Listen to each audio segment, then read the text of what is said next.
In today's video, I'm going to be going over absolutely everything that has been released on Elder Scrolls 6 and everything you need to know. So let's get into it.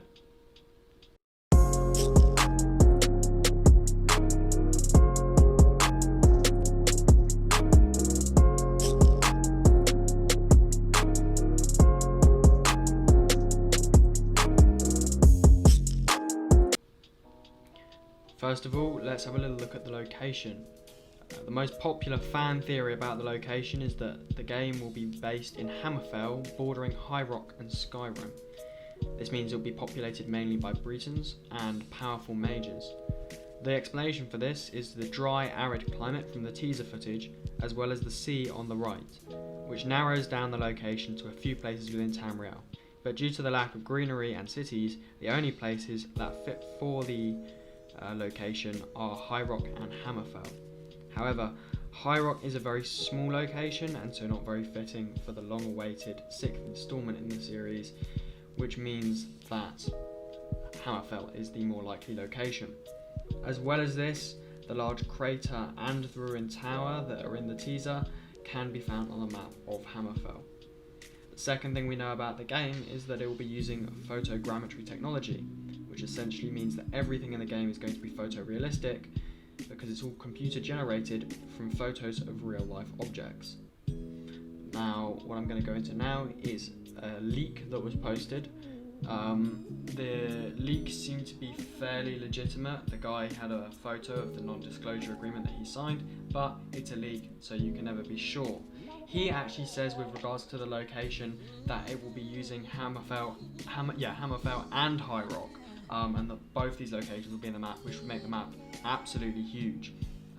The story takes place 6 years after Skyrim, and the political scene in Hammerfell is that it will be very well off and in a stable state by Tamriel standards. High Rock is way more fractured, and there are warring nobles, and the player can kind of get involved in these battles. Because Bethesda wants to use their next-gen technology to have way better battles than were in Skyrim, which is understandable because the Civil War siege in Skyrim had like 30 NPCs, didn't really feel like a siege when it's literally you and like 10 NPCs taking down an entire town. There's also going to be orcs in the game.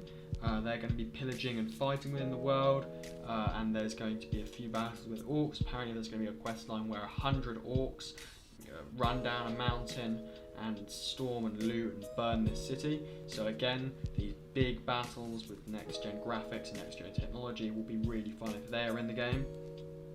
The climax of the story takes place on the Isles of Balfira, and as such, ship travel is also going to be available within the game. There's going to be several ships available to players to buy, and some light customization, and these range from a small rowboat to a large 4-sail pirate ship, which is going to be pretty cool. They can also be crewed by NPCs that the player can assign and hire to different roles on the ship. It hasn't been specified how much control the player has over the actual sailing, so it could be that you just pick a location and the NPCs sail you there and you don't have a lot of autonomy, but it could also be that it's a kind of Witcher styled or Assassin's Creed Black Flag styled, where the player actually controls exactly where the ship moves and goes.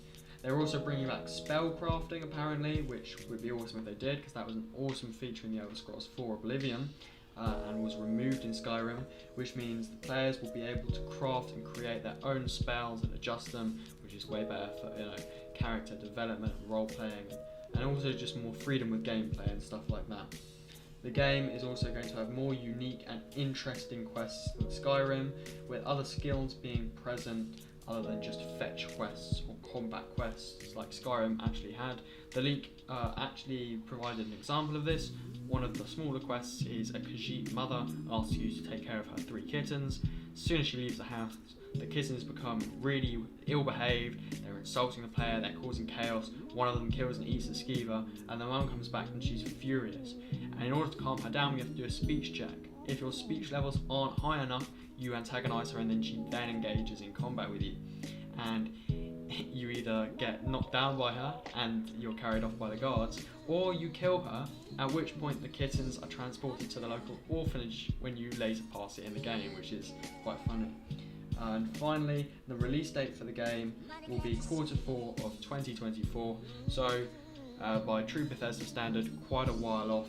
Quarter 4 basically means it's going to be in the last quarter of the year, so you're looking at October, November, maybe early December. Bethesda likes to release their games before Christmas, so you're probably looking more around November rather than October or December, so that they have time to market the game properly. So yeah, that's all the information I could find on the Elder Scrolls 6. I hope you liked the video. If you did, please consider leaving a like or subscribing, as I'm still growing the channel.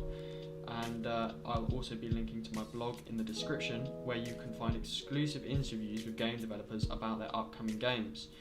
If you have any suggestions on how I can improve the quality of my videos, or any topics you'd like to see me cover, please comment them down below in the comment section. Thank you.